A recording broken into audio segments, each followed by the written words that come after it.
Também falamos sobre o que está acontecendo no leste europeu. Caças da OTAN abateram um drone que entrou no espaço aéreo da Letônia, país que integra a União Europeia e que integra a própria aliança militar. Ainda não há informações sobre a origem desse projétil. Isso aconteceu em meio a ataques ucranianos a portos da Rússia. Vamos falar com o nosso analista de internacional, Américo Martins. Américo, para a gente entender a magnitude do que estamos falando nesse momento para o conflito na região. Quando a gente diz que caças da OTAN abateram drone no espaço aéreo da Letônia, o quanto que isso pode representar uma escalada desse conflito que teve início há mais de 4 anos.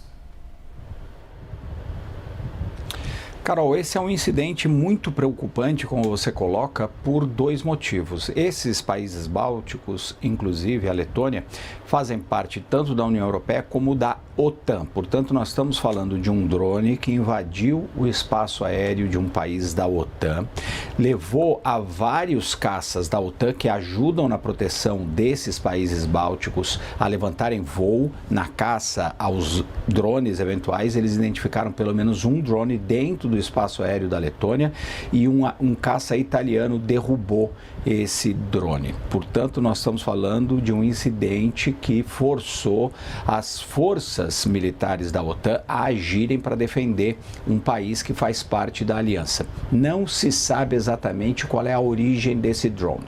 Existe uma possibilidade bastante grande de ser um drone ucraniano que teria sido lançado contra o porto de São Petersburgo. Por que eu digo isso? Porque durante essa madrugada nós tivemos um ataque forte dos ucranianos contra o porto de São Petersburgo, que fica muito próximo, inclusive, desses países bálticos, na mesma região, e pelo menos 15 drones foram abatidos pela Força Aérea Russa.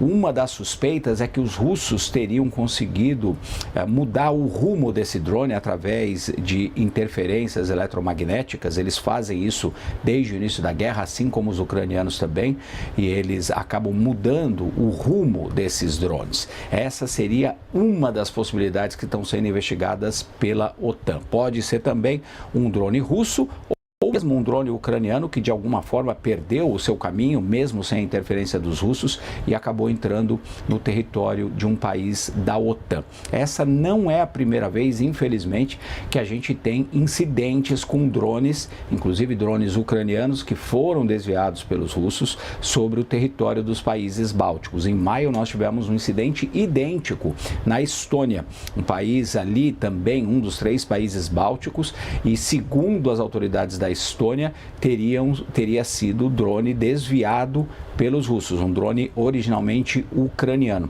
Isso mostra, Carol, a fragilidade desses países. Os países bálticos são muito pequenos, mas são muito importantes, têm uma independência e um senso de independência muito grande, mas também tem comunidades de fala russa muito importantes nesses países: Letônia, Estônia e Lituânia. E esses ataques com esses drones são considerados pelo governo desses 3 países como provocações da Rússia, porque a Rússia propositalmente estaria fazendo aí essa interferência para os drones atingirem esses países. O presidente Volodymyr Zelensky da Ucrânia vive dizendo que um desses 3 países pode ser o próximo alvo de alguma aventura militar dos russos, que negam qualquer intenção de tentar invadir ou tentar controlar de alguma forma esses países. Mas foi um incidente, um grave incidente, porque, como eu disse, teve que se mobilizar muitos aviões militares da OTAN para fazer essa interceptação.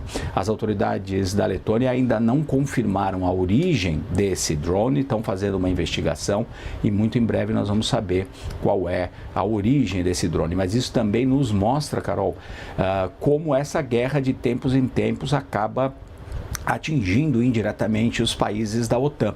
Há menos de um mês nós tivemos um míssil que atingiu o território da Polônia, um míssil russo. A Polônia, que também faz parte da União Europeia e da OTAN. Então, todos esses incidentes elevam muito o grau de preocupação com relação à guerra.